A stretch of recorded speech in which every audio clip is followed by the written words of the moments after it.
Sea urchins, they're the porcupines of the sea.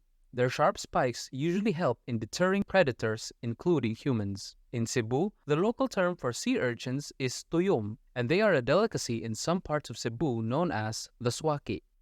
Happy Nutrition Month!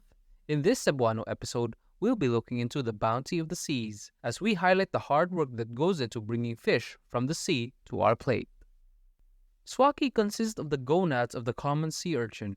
Once you get past the thin, spiny, globular shells of the sea urchin, its innards are delicious and even nutritious. Sea urchins are first caught in the waters, and once brought to shore, the shell is opened, then innards are scooped with a spoon and placed into a bowl.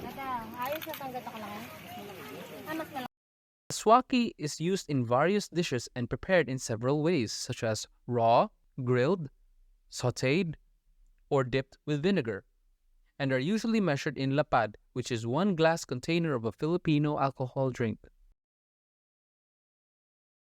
Want to see more? You can. You can learn more about nature's providence, especially the waters and the yield that comes from it, like the fish and other seafood that go to our plate, when you visit the Kabilin Center's Duyan ang Kadagatan, Cradled by the Sea exhibit, which showcases Cebuano culture and the heritage of the sea.